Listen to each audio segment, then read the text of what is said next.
नमस्कार सांगमाने मु विभावरी आपण मानक स्वागत करुच्ची मोर चैनल पंडा ट्रेनिंग स्टाटस को आपण माने भल पाइबा देउछंती मते बहुत भल लागुची। मु प्रभु जगन्नाथ पाखरे एतिकी प्रार्थना करुच्ची कि आपण माने ओ आपण मानकर परिवार सदस्य माने सदा सर्वदा खुशी रे रहंतु, सुख रे रहंतु, हसुथांतु।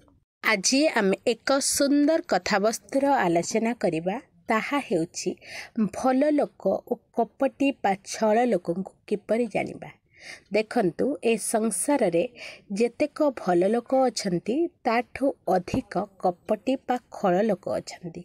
तो भल लोक माननकु आमे नड़िया सहित तुलना करिबा आ खराब लोक माननकु बरकोली सहित।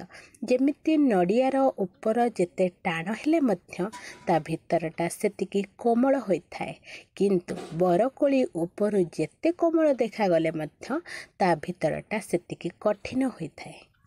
कपटी लोक माने भारी हसंती, स्वार्थ हासिल पाई कुंडई पकांती, मिठा मिठा कथा कहती और पाखरे बसंती, भल पाइबार अभिनय करती, सरू वचन रे कथा कही आपण मानकर हृदय को बांधी रखा चेष्टा करती।